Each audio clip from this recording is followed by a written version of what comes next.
KG Dinakar തിരുവനന്തപുരത്ത് നിന്നും. Dinakar, people TV ആദ്യമായി മുന്നോട്ട് കൊണ്ടുവന്ന ഏറ്റവും വലിയ അഴിമതി, അതിൽ രണ്ടാമത്തെ മന്ത്രിയും രാജിവെക്കുമ്പോൾ ബാബുവിനെ രാജിയിലേക്ക് നയിച്ച അടിസ്ഥാന കാരണങ്ങളും ആരോപണങ്ങളും എന്തൊക്കെ? പ്രദീപ്, UDF കോൺഗ്രസ് വലിയ പ്രതിസന്ധിയിലേക്ക് നീങ്ങിയിരിക്കുന്നു. മന്ത്രി കെ ബാബുവിന്റെ രാജിയിലൂടെ. കെ മാണിക്ക് പിന്നാലെ കെ ബാബുവും KGയിലേക്ക് വരാം. ആരോപണം ഉന്നയിച്ച ബിജു രമേശ് മാധ്യമങ്ങളെ കാണുന്നു. ബിജു രമേശിന്റെ വാക്കുകളിലേക്ക്. ഒരു സംഭവം പറയുന്നത് ഡിസംബർ 15-ാം തീയതി എന്നുള്ള ഡേറ്റാണ്. ഡിസംബർ 15-ാം തീയതി ഈ ബാബുവിനെ ഈ പറയപ്പെടുന്ന ശിവൻകുട്ടിയുടെ വീട്ടിൽ ഞാൻ പോയിട്ടില്ല, കോടിയേരി ബാലകൃഷ്ണനെ ഞാൻ കണ്ടിട്ടുമില്ല. അവരെയൊക്കെ അതിനു മുമ്പ് തന്നെ ഞാൻ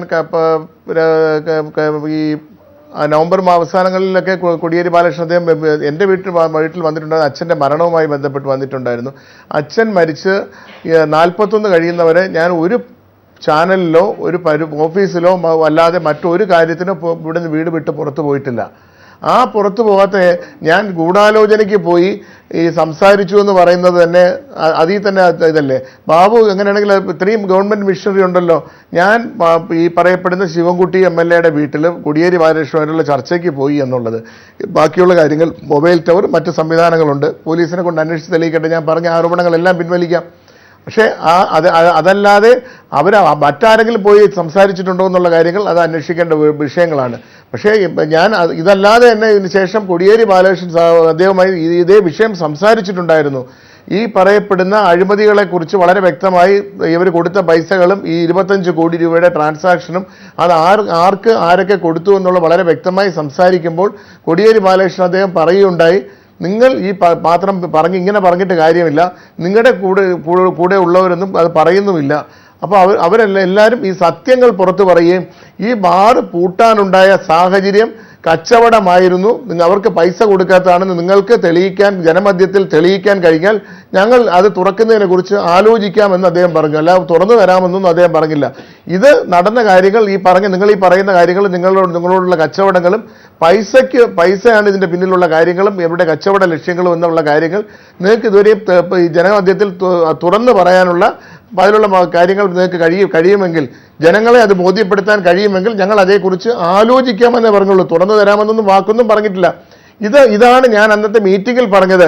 കോടിയേരി ബാലകൃഷ്ണൻ സാഹു പറഞ്ഞത് ഇതിൻ്റെ സത്യാവസ്ഥകൾ നിങ്ങൾക്ക് പുറത്തു പറയാൻ പറയുകയാണെങ്കിൽ അവരതിനെക്കുറിച്ച് ആലോചിക്കാം. കാര്യം ഇത് പൂട്ടേണ്ട അവസ്ഥ ഉണ്ടായത് ഇന്ന കാരണങ്ങൾ കൊണ്ടാണ്.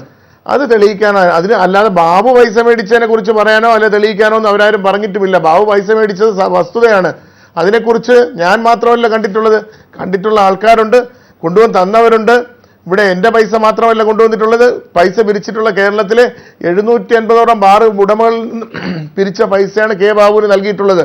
അവരുടെ മൊഴികളിൽ പറയുന്നുണ്ടല്ലോ ആ സമയത്ത് പിരിച്ചുവെന്ന്. ഞാൻ മാത്രമല്ല 300 പേരുടെ മാണിസാറുമായി ബന്ധപ്പെട്ട കേസിൽ മൊഴിയെടുത്തതിൽ വളരെ വ്യക്തമായി പറയുന്നുണ്ട്. ലൈസൻസ് ഫീയുമായി ബന്ധപ്പെട്ട പൈസ പിരിച്ച കാര്യം അവരവിടെ മൊഴിയിൽ പറയുന്നുണ്ട്. 300ഓളം പേര് ഈ കാലഘട്ടത്തിൽ ഏകദേശം 4 ലക്ഷം രൂപ വെച്ച് ഞങ്ങളിൽ നിന്ന് പിരിച്ചെടുത്തിട്ടുണ്ടെന്ന് പറയുന്നു. ഈ 4 ലക്ഷം രൂപ വെച്ച് അപ്പോൾ അതാ മാണിസാറിന്റെ കേസിൽ വിജിലൻസ് ചോദിച്ചിട്ടുണ്ട്. 22 കോടിയുടെ കണക്കൊക്കെ അതിനകത്ത് വരുന്നുണ്ടല്ലോ. ഈ 22 കോടി രൂപ ആർക്കൊക്കെ കൊടുത്തു എന്ന് നിരീക്ഷിക്കാനായിട്ട് സുകേശനോട് പറഞ്ഞിട്ടുണ്ട്. സുകേശൻ എന്തുകൊണ്ട് അതിലേക്ക് പോയില്ല? അതിലേക്ക് പോയാൽ മാണിസാറിൽ തുടങ്ങുന്ന കേസ് മാണിസാറിൽ മാത്രമായി നിൽക്കില്ല. ബാബു ഉൾപ്പെടെ മറ്റ് പലരെയും അത് ബന്ധപ്പെടുന്ന വിഷയങ്ങളാണ്.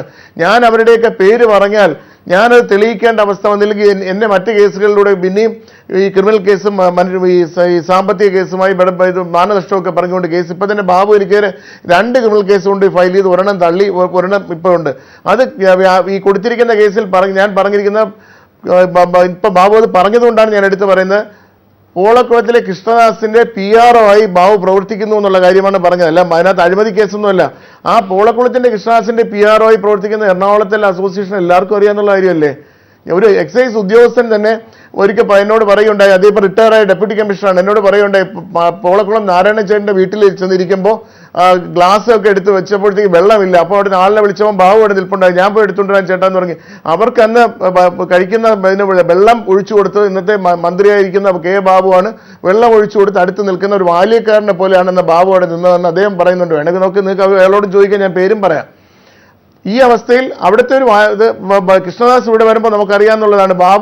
പല ദിവസവും സെക്രട്ടേറിയറ്റിൽ അന്നൊക്കെ മുഖ്യമന്ത്രിയെ കാണാൻ പോകുമ്പോൾ പോലും താഴെ വന്ന് മന്ത്രിയായിരിക്കുമ്പോഴല്ല MLA ആയിരിക്കുന്ന കാലഘട്ടത്തിൽ വന്ന് കൂട്ടിക്കൊണ്ടുപോയി വിളിച്ചു പറയും, ഞങ്ങളോട് ഒരുമിച്ചിരിക്കാൻ വിളിച്ചു പറയും, കൂട്ടിക്കൊണ്ടുപോയി തിരിച്ചു കൊണ്ടുപോയി ഞങ്ങളെ കാര്യങ്ങൾ വിടുകയും. അന്ന് ഞങ്ങളുടെ അസോസിയേഷൻ്റെ ലേസൺ ഓഫീസറായിട്ട് കഴിഞ്ഞ UDF ഗവൺമെൻറ് കാലത്ത് ലേസൺ ഓഫീസറായിട്ട് ഞങ്ങളുടെ എല്ലാ കാര്യത്തിനും നിന്നത് ബാബുവാണ്.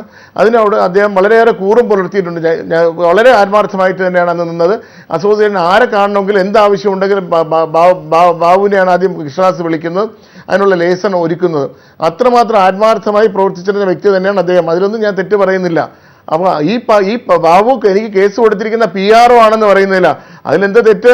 ആ കേസ് സ്റ്റാൻഡ് ചെയ്യില്ല എന്നുള്ളത് കൊണ്ടാണ് ഹൈക്കോടതിയിൽ പോയി ക്രിമിനൽ കേസ് കൊടുത്ത് തന്നെ അത് മാനനഷ്ടം കൊടുത്തിരിക്കുന്ന തിരുവനന്തപുരത്ത് 25 ലക്ഷം രൂപ മാനനഷ്ട കേസ് തിരുവനന്തപുരത്ത് കൊടുത്തു.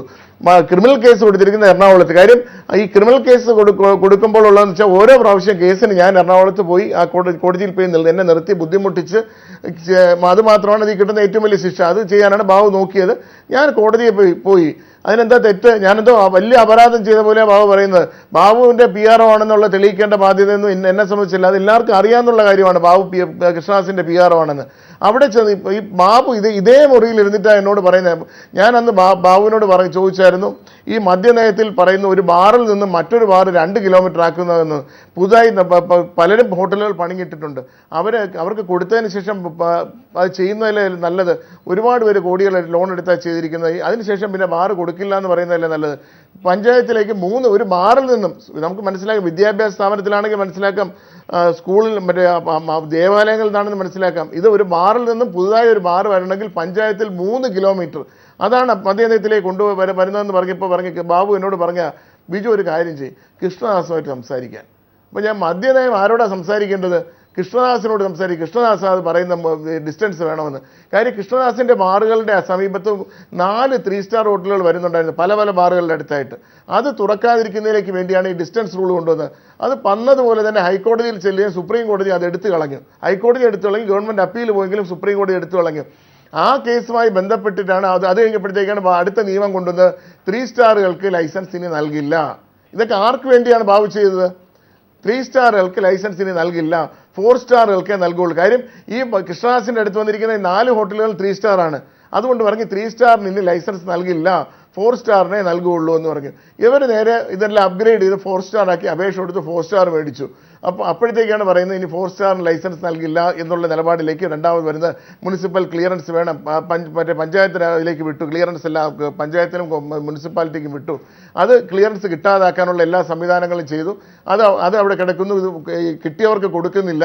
ഈ പ്രശ്നങ്ങൾ വന്നപ്പോഴാണ് ഈ സ്റ്റാർ ഹോട്ടൽ പണിഞ്ഞിട്ട ഒരു മൂവാറ്റുപുഴയിലുള്ളൊരു ഹോട്ടലുടമ നേരെ കോടതിയെ സമീപിക്കുന്നത്. ഇവിടെ 418 ബാറുകൾക്ക് സ്റ്റാർ ഇല്ലാതെ പ്രവർത്തിക്കുന്നുണ്ട്, അതേസമയത്തൂടെ ഇത്രയും സ്റ്റാറുകളുള്ള ഹോട്ടലുകൾക്ക് നൽകിയിട്ടില്ല എന്ന് പറഞ്ഞുകൊണ്ട് പോയത്. അതിൻ്റെ അടിസ്ഥാനത്തിലാണ് ഈ കോടതിയുടെ പരാമർശം വരികയും ഈ ഹോട്ടലുകളെല്ലാം പൂട്ടിപ്പോകാനുണ്ടായ കാരണം. ഇതിൻ്റെ പിന്നിൽ അപ്പം കൃഷ്ണദാസുമായിട്ട് ബന്ധമില്ല എന്നെങ്ങനെ പറയാൻ പറ്റും? ഇത് മൊത്തം എല്ലാവർക്കും അറിയാമെന്നുള്ള കാര്യമാണ്. മദ്യനയത്തിനോ എനിക്ക് തന്നെ ഏതെങ്കിലും എക്സൈസ് ഉദ്യോഗസ്ഥന് ട്രാൻസ്ഫർ വേണമെങ്കിൽ ഞാൻ വിളിച്ച് പറയുന്നത് കൃഷ്ണദാസിനോടാണ്, ഒന്ന് വിളിച്ച് പറഞ്ഞത്. വിത്തിൻ നോ ടൈമിൽ എനിക്ക് ട്രാൻസ്ഫറും പോസ്റ്റിങ്ങും നടത്തി തന്നിട്ടുണ്ട്. അതിനോടൊക്കെ അവരോടൊക്കെ കൃഷ്ണദാസിനോടും ബാബുവിനോടും ഒക്കെ ഉണ്ട്, നമുക്കൊരാർക്കും ട്രാൻസ്ഫറോ പോസ്റ്റിംഗ് ആണെങ്കിൽ ചെയ്തു കൊടുക്കുക. ഞാൻ ബാബുവിനെ പോയി കണ്ട് ശുപാർശ പറഞ്ഞിട്ടൊന്നുമില്ല. കൃഷ്ണദാസിനോട് പറയും ഇന്ന കാര്യങ്ങളുണ്ട്, ഇന്ന കുഴപ്പക്കാരാണ്, ഇന്ന പ്രശ്നങ്ങളുണ്ട് ഇവിടെ ജില്ലയിലെ മുഴുവൻ കാര്യങ്ങളും നിയന്ത്രിച്ചിരുന്നത് ഉദ്യോഗസ്ഥരുടെ ട്രാൻസ്ഫർ കേരളത്തിൽ മുഴുവൻ നിയന്ത്രിച്ചിരുന്നത് കൃഷ്ണദാസ് തന്നെയാണ്. ഞങ്ങൾ എല്ലാ ജില്ലയിൽ നിന്നും വിളിച്ച് പറയുന്നത് കൃഷ്ണദാസുമായിട്ട് തന്നെ ബന്ധപ്പെട്ടിരുന്ന അതനുസരിച്ചിട്ടാണ് ട്രാൻസ്ഫർ ആൻഡ് പോസ്റ്റിംഗ് എല്ലാം നടത്തിയിരുന്നത്. KM മാണി ഈ കേസ് എടുത്തതിന് ശേഷം റിപ്പോർട്ടും വെച്ചതിന് ശേഷം ഹൈക്കോടതിയുടെ ഒരു പരാമർശം വന്നപ്പോഴാണ് രാജിവെച്ചത്. അതേസമയം ബാബു ഈ കേസ് എടുക്കാനുള്ള നിർദ്ദേശം കോടതിയിൽ നിന്ന് വന്നപ്പോൾ തന്നെ രാജിവെച്ചു. ഇത് എന്തെങ്കിലും തരത്തിലുള്ള കൂടുതൽ തെളിവുകൾ പുറത്തു വരുമെന്നുള്ള ഭയം കൊണ്ടായിരിക്കും, എന്താണ് പറയുന്നത്? കാര്യം ബാബുവിനെ സംബന്ധിച്ച് വളരെ വ്യക്തമായ ഒരു ധാരണ ഉണ്ടായിരുന്നു അദ്ദേഹത്തിൻ്റെ പേർക്ക് FIR എടുക്കില്ല എന്നുള്ള. കാരണം അത് എടുക്കാതിരിക്കാനുള്ള ഒരു ഗൂഢാലോചനയാണ് ആദ്യം നടത്തിയത്. ഒരു പ്രിലിമിനറി എൻക്വയറി എന്ന് പറഞ്ഞ് നടത്തിയത്. അങ്ങനെ ഒരു എൻക്വയറി എക്സൈസിൻ്റെ മാനുവൽ പരിശോധിച്ചാൽ അറിയാം, അങ്ങനെ ഒരു എൻക്വയറി ഇല്ല. അത് 97 തന്നെ ഗവൺമെൻറ് ജിയോ അനുസരിച്ച് അങ്ങനെ ഒരു എൻക്വയറി ഉള്ളത് എടുത്തു കളയപ്പെടുകയാണ് ചെയ്തത്. അപ്പോൾ അങ്ങനെ ഈ ഇല്ലാത്ത എൻക്വയറി നടത്തി ഒരു പ്രഹസനവും മീഡിയയിലും എല്ലാം പറഞ്ഞ് എൻക്വയറി നടത്തി തെളിവുകളില്ല എന്ന് പറഞ്ഞ് FIR പോലും ഇടാതെ തെളിവുകളില്ല എന്ന് പറഞ്ഞ് ഇല്ലാത്തൊരു എൻക്വയറി നടത്തി ഒരു പ്രഹസനമായി നടത്തി അത് ക്ലോസ് ചെയ്തു. അതിൻ്റെ റിപ്പോർട്ടുകളെല്ലാം കോടതിയിൽ വന്നിട്ടുണ്ട്. അതിൻ്റെ പേപ്പറുകളെല്ലാം ചാനലുകളിൽ ഓരോരുത്തരും മൊഴി പുറത്തു വന്നിട്ടുള്ളതാണ്. അതിൽ എത്ര പേരുടെ മൊഴിയിൽ പറയുന്നുണ്ട് പൈസ വാങ്ങിച്ചു, പൈസ ചോദിച്ചു, എല്ലാം എത്ര ജില്ലാ സെക്രട്ടറിമാർ പറയുന്നുണ്ട്. ഈ കൊണ്ടുപോയി കൊടുത്തവർ ബാക്കിയുള്ളവർ പറഞ്ഞില്ലെങ്കിൽ ഞാനെന്തിനാ ഇപ്പം ആരോപണം അങ്ങനെ കെട്ടിച്ചമയ്ക്കുന്ന? ഈ ജില്ലാ സെക്രട്ടറിയൊക്കെ ഞങ്ങൾ പോയി പറഞ്ഞിട്ടോ അല്ലെ കോടിയേരി ബാലകൃഷ്ണൻ വിളിച്ചിട്ടോ ഒന്നും അല്ലല്ലോ. അവരെ മൊഴിയിൽ പറയുന്നുണ്ട് ബാർ ലൈസൻസിന് 30 ലക്ഷം രൂപ ബാർ ലൈസൻസ് ആക്കിയിട്ടുണ്ടെന്നും അതുകൊണ്ട് അത് കുറയ്ക്കുന്നതിലേക്ക് വേണ്ടി പൈസ വേണമെന്ന് പറയും. അവർ പൈസ ഓരോ ലക്ഷം രൂപ വെച്ച് പിരിച്ച് ഇത്ര ലക്ഷം രൂപ കൊണ്ടുവന്ന് കൊടുത്തുവെന്ന് 4 ജില്ലാ സെക്രട്ടറിമാരുടെ 4 6 ജില്ലാ സെക്രട്ടറിമാരുടെ മൊഴി അതിനകത്ത് ചാനലുകളിലെല്ലാം ജില്ലാ സെക്രട്ടറിമാരുടെ മൊഴി പുറത്തു വന്നിട്ടുള്ളതാണ്. ബാക്കിയുള്ളവരുടെ പലരും മൊഴി പുറത്തു വന്നിട്ടുള്ളതാണ്. ആ പ്രിലിമിനറി എൻക്വയറി റിപ്പോർട്ട് മാത്രം തന്നെ വായിച്ചു നോക്കിക്കഴിഞ്ഞാൽ അതിനകത്ത് കറപ്ഷൻ നടന്നിട്ടുള്ളതായിട്ടും ഈ ഇടപാടുമായി ബാബു പൈസ മേടിച്ചിട്ടുള്ളതായിട്ടും വളരെ വ്യക്തമായി പറയുന്നുണ്ട്. ആ എടുത്ത മൊഴികൾ മാത്രം മതി കേസ് എഫ്ഐആർ ഇടുന്നതിലേക്ക് വേണ്ടി. പുതുതായിട്ടൊരു എഫ്ഐആർ ഇടാൻ പുതിയൊരു മൊഴി എടുക്കേണ്ട ഇപ്പോൾ ക്വിക്ക് വെരിഫിക്കേഷൻ്റെ ആവശ്യം പോലുമില്ല. കോടതിക്ക് ആ പ്രിലിമിനറി എൻക്വയറി ഇവർ നടത്തിയതിൻ്റെ പേപ്പറുകൾ കോടതിയിൽ ഹാജരാക്കിയിട്ടുണ്ടെന്ന് പറയുന്നു. ആ ഹാജരാക്കിയിട്ടുണ്ടെങ്കിൽ ആ പേപ്പറുകൾ കോടതി മറച്ചു ഉണ്ടെന്നാണ് എൻ്റെ വിശ്വാസം. അതുകൊണ്ടാണ് കോടതി പറഞ്ഞത് ബാബുവിൻ്റെ പേർക്കും പൈസ കൊണ്ടുപോയി കൊടുത്ത ഒരു പ്രാവശ്യം കൊണ്ടുപോയി കൊടുത്ത ഞാനാണെന്ന് അതിനകത്ത് വ്യക്തമായിട്ട് എഴുതിയിട്ടുണ്ട്. ഇവിടെ പൈസ കൊണ്ടുപോയി ഏൽപ്പിച്ചു, എന്നെ ഇവിടെ കൊണ്ടുവന്ന് പൈസ ഏൽപ്പിച്ചതായിട്ട് തിരുവനന്തപുരം ജില്ലാ സെക്രട്ടറിയുടെ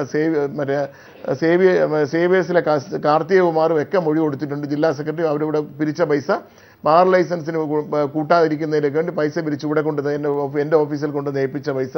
അപ്പോൾ പൈസ ഇവിടെ പിരിച്ചു കൊണ്ടുവന്നത് സെക്രട്ടറി ഇവിടെ കൊണ്ട് തന്നു എന്ന് അതിനകത്ത് മൊഴിയിൽ പറയുന്നുണ്ട്. കൊണ്ടുപോയി കൊടുത്ത ഞാനും മൊഴിയിൽ പറയുന്നുണ്ട്.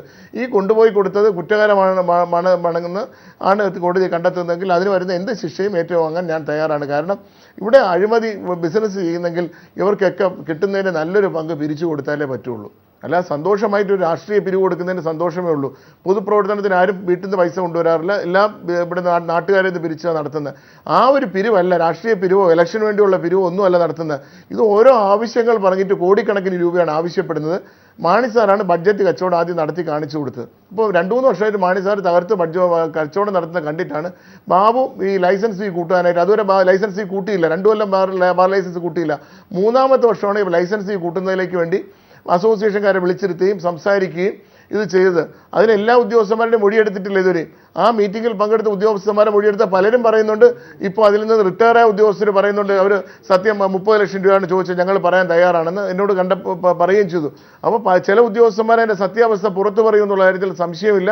30 ലക്ഷം രൂപ അവരെ ഇരുത്തിക്കൊണ്ടാണ് പറഞ്ഞത്. 30 ലക്ഷം രൂപ ലൈസൻസ് ഫീസ് ആക്കിയിരിക്കുകയാണ്.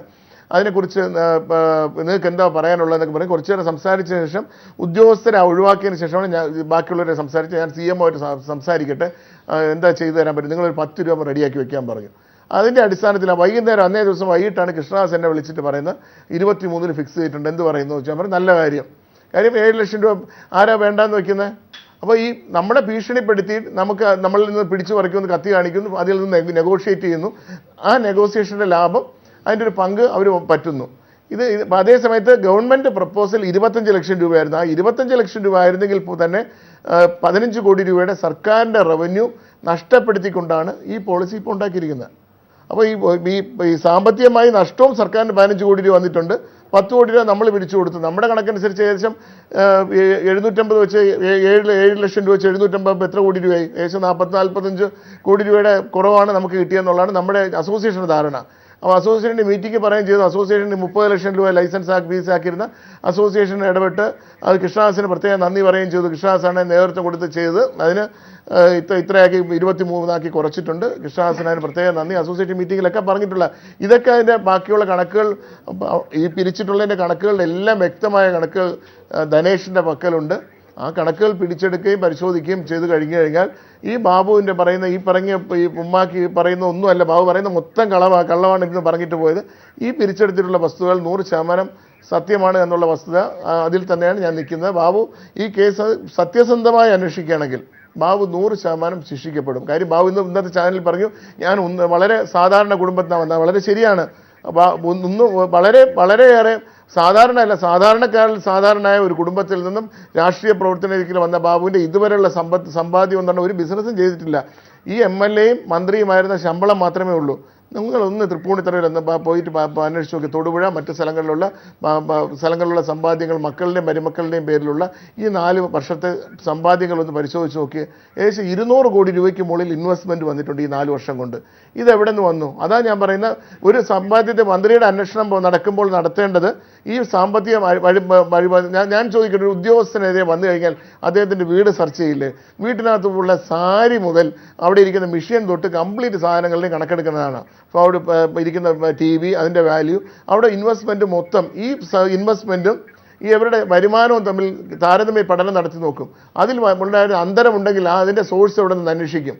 എന്തുകൊണ്ട് മാണി സാറിനെ കുറിച്ച് ഇത് അന്വേഷിച്ചിട്ടില്ല? ഇതുവരെയായിട്ട് മാണി സാറിൻ്റെ വീട് സെർച്ച് ചെയ്തിട്ടുണ്ടോ? മാണി സാറിൻ്റെ അക്കൗണ്ടുകളെ കുറിച്ച് പഠിച്ചിട്ടുണ്ടോ? ഈ സാമ്പത്തിക ഇടപാടുകളെ കുറിച്ച് നോക്കിയിട്ടുണ്ടോ? മരുമക്കളുടെയും മക്കളുടെയും സമ്പത്തിനെ കുറിച്ച് നോക്കിയിട്ടുണ്ടോ? എത്രമാത്രം ആസ്തി ഉണ്ടോ നോക്കിയിട്ടുണ്ടോ? ഇതൊക്കെയാണ് ഈ അന്വേഷണത്തിൻ്റെ കൂടുതൽ. എന്ന് വെച്ചാൽ ക്യാഷായിട്ട് പിടിച്ചെടുത്തില്ലെങ്കിൽ പോലും അനധികൃതമായി സ്വത്ത് സമ്പാദിച്ചിട്ടുണ്ടോ എന്നാണ് നോക്കേണ്ടത്. അത് നടത്തിയാൽ ഈ പറയപ്പെടുന്ന മാണി സാറായാലും ശരി തന്നെ, ബാബു ആയാലും ശരി തന്നെ, ഈ ഭാഗം കൂടി നോക്കാമെങ്കിൽ ഈ പറയുന്ന 10 കോടിയും 20ഉം 25 കോടി രൂപയൊന്നുമല്ല, എൻ്റെ ഈ 200 കോടി രൂപയ്ക്കുള്ളതിൻ്റെ ഇൻവെസ്റ്റ് ചെയ്തിട്ടുള്ള കാര്യങ്ങളെല്ലാം ഏകദേശം രൂപ എടുത്തു വെച്ചിട്ടുണ്ട്. ഇതിൻ്റെ ബാക്കിയുള്ള തെളിയിക്കേണ്ട ബാധ്യത ഈ അന്വേഷണ ഉദ്യോഗസ്ഥർക്കാണ്. അതിൻ്റെ സോഴ്സ് എവിടെ നിന്നാണ് ഇത് ഇൻവെസ്റ്റ് ചെയ്തിട്ടുള്ളത് അത് തെളിയിക്കുകയാണെങ്കിൽ ബാബു 100% ബാബുവിന് ശിക്ഷ കിട്ടും. അതിന് വേണ്ടി ഞാൻ എന്ത് സാക്രിഫൈസ് ചെയ്യണമെങ്കിലും ഞാൻ തയ്യാറാണ്. അതിൻ്റെ പേരിൽ ജയിലിൽ പോകേണ്ടി വന്നാലും ഞാൻ ആ തെളിവ് അത് ഏറ്റെടുത്തുകൊണ്ട് ഞാൻ പറഞ്ഞതിൽ നിന്നും അതുകൊണ്ട് മാറ്റി പറയാനോ, എന്നെ ഉദ്യോഗസ്ഥൻ തന്നെ അന്ന് രമേശ് പറഞ്ഞു, നിങ്ങൾ ഈ പറയുകയാണെങ്കിൽ നിങ്ങൾ കൊടുത്തു എന്ന് പറയുമ്പോൾ നിങ്ങളും പ്രതിയാകില്ല, നിങ്ങൾ ജയിലിൽ പോകേണ്ടി വരില്ല എന്ന്. അങ്ങനെ വരികയാണെങ്കിൽ വരട്ടെ, ഞാനത് സാറത് എഴുതാൻ വളരെയേറെ വിസമ്മതിച്ചു. അത് എഴുതാൻ ഞാൻ ഒപ്പിടില്ല എന്ന് പറഞ്ഞു. അതിനുശേഷമാണ് ഞാൻ പൈസ കൊണ്ടുപോയി കൊടുത്ത വിവരം അദ്ദേഹം ഞാൻ മൊഴി പറയുമ്പോൾ എഴുതിയെടുത്ത് റെക്കോർഡ് ചെയ്ത്, ഞാൻ എന്നെ ഈ കുറ്റക്കാരനാവും, എന്നെ ജയിലിൽ അടയ്ക്കുമെന്ന് പറഞ്ഞിട്ട് പോലും രീതിയിൽ ഭീഷണിപ്പെടുത്തിയിട്ട് പോലും ഞാൻ പറഞ്ഞതിൽ മാറ്റി പറയാൻ തയ്യാറല്ല. ഇനി എന്ത് പ്രലോഭനം വന്നാലും, എനിക്കിനി എന്ത് നാശനഷ്ടം വന്നാലും, എൻ്റെ കെട്ടിടം പൊളിച്ചാലും ശരി തന്നെ, എന്ത് പറഞ്ഞാലും എന്ത് ഭീഷണിപ്പെടുത്തിയാലും ശരി തന്നെ, ഞാൻ ഇതിൽ നിന്ന് പുറകോട്ട് പോകില്ല. ഈ പറഞ്ഞതിൽ യാതൊരു മാറ്റവുമില്ല. ഇതിൽ തന്നെ ഉറച്ചു നിൽക്കും. കെ ബാബു മാധ്യമങ്ങളെ കണ്ടപ്പോൾ 2 കാര്യം പറഞ്ഞു. ഒന്ന്, ഈ 50 ലക്ഷം എന്നാണ് കൊടുത്തത് എന്ന കാര്യത്തിൽ താങ്കൾ വ്യക്തത വരുത്തിയിട്ടില്ല. മറ്റൊന്ന്, ഈ ആരോപണം ആദ്യമായിട്ട് ഉന്നയിക്കുമ്പോൾ മാണിയുടെ പേര് മാത്രമായിരുന്നു ഉന്നയിച്ചിരുന്നത്. പിന്നീട് പല ഘട്ടങ്ങളിലും ഈ ആരോപണം ഉന്നയിച്ചില്ല. രഹസ്യമൊഴി നൽകിയപ്പോൾ മാത്രമാണ് ഇത് വെളിപ്പെടുത്തിയത്. അത് ഒരു ഭീഷണിപ്പെടുത്തേണ്ട തന്ത്രമാണെന്ന് പറയുന്നത്. ഇല്ല, ഞാൻ ആരോപണം പറഞ്ഞപ്പോൾ ആരോപണമായിട്ട് ഉന്നയിച്ചതല്ല ഒന്നാമത് ഈ വിഷയങ്ങൾ. ഇതൊരു ചാനൽ ചർച്ചയിൽ നടന്നു സംസാരിച്ചുകൊണ്ടിരിക്കുമ്പോഴത്തേക്കും ഈ പറയപ്പെടുന്ന വിഷയങ്ങളല്ല ഇവിടെ നടക്കുന്നത്. കംപ്ലീറ്റ് ചാനൽ ചർച്ചയിൽ ഒരു 6-7 മാസമായിട്ട് വന്നിരുന്ന ഗവൺമെൻറ് പോളിസി എങ്ങനെയാണ്, ഞങ്ങളുടെ പോളിസി ഇങ്ങനെയാണ്, ഞങ്ങൾ നേരത്തെ തീരുമാനിച്ചത്, അങ്ങനെ ഒരു തീരുമാനമോ പോളിസിയോ ഒന്നും സർക്കാരിന് ഇതുവരെ ഇല്ല. മദ്യനയത്തെക്കുറിച്ച് പ്രത്യേകിച്ചൊരു പോളിസി ഇല്ലായിരുന്നു. ഓരോ വർഷവും ഈ കൃഷ്ണദാസ് അടക്കമുള്ളവരുണ്ടാക്കുന്ന പോളിസിയാണ് ഇവിടെ നടന്നുകൊണ്ടിരുന്നത്. അപ്പോൾ ഇതിനെക്കുറിച്ച് വന്നിരുന്ന് കംപ്ലീറ്റ് കള്ളങ്ങൾ പറയുന്നത് കേട്ടുകൊണ്ടിരുന്നപ്പോൾ ഒരു ദിവസം വന്നിരുന്ന് ഇതുപോലെ പറയുന്നത് കേട്ടപ്പോഴാണ് ഞാൻ പറഞ്ഞത്. അന്ന് കോടതി വിധി അനുകൂലമായി വന്ന ദിവസമായിരുന്നു. അന്ന് ഞാൻ പറഞ്ഞു ഇതൊന്നും അല്ല വസ്തുത. ഈ ബാറുകൾ തുറക്കാതായ 418 പൂട്ടിപ്പോകാനുണ്ടായ കാരണം മാണി സാർ ക്യാബിനറ്റിലുണ്ടായ ഇഷ്യൂ, അതേക്കുറിച്ച് ഞാൻ പറയുകയുണ്ട്.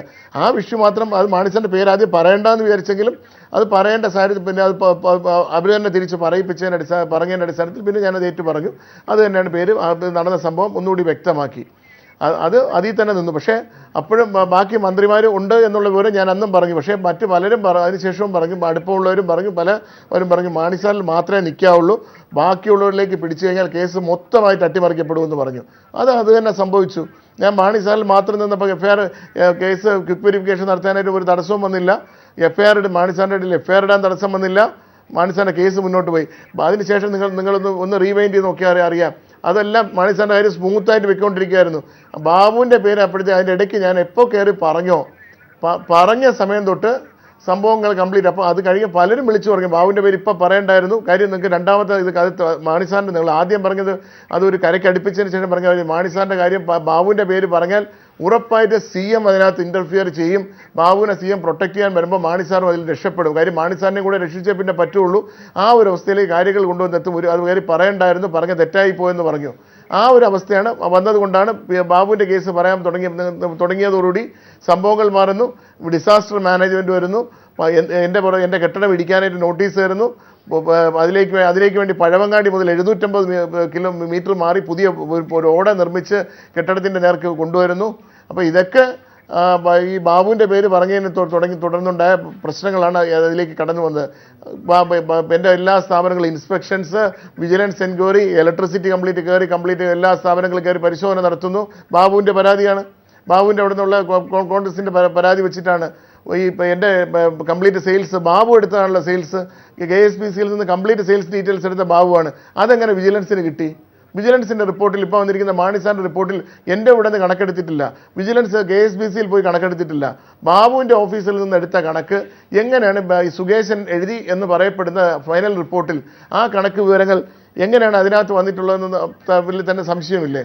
അപ്പോൾ ഇതൊക്കെ ഫാബ്രിക്കേറ്റഡ് ആയിട്ട് തിരക്കഥകൾ എഴുതി ഉണ്ടാക്കി ഇത് ചെയ്യാണ്. അല്ല ബാബുവിനെ പറഞ്ഞപ്പോൾ തന്നെ ബാക്കിയും കൂടെ ഞാൻ പറഞ്ഞിരുന്നെങ്കിൽ കേസുകളൊന്നും ഒരിടവും ഇല്ലാത്ത അവസ്ഥയിലേക്ക് എത്തും.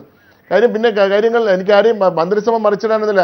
ഞാൻ ഇതൊക്കെ മാണി സാറിൻ്റെ പേരൊക്കെ പറയുന്നതിന് മുമ്പ് തന്നെ ഞാൻ ഏഷ്യാനെറ്റിൽ ഒരു ദിവസം ഉച്ചയ്ക്ക് സംസാരിച്ചുകൊണ്ടിരുന്നപ്പോൾ ഞാൻ പറഞ്ഞായിരുന്നു ഇലക്ഷൻ വരട്ടെ, ഇപ്പോൾ പറഞ്ഞു കഴിഞ്ഞാൽ എനിക്കിവിടെ ജീവിക്കാൻ മറ്റ് ബിസിനസ്സുകളൊന്നും ചെയ്യാൻ പറ്റാത്ത അവസ്ഥയിലേക്ക് വന്നെത്തും.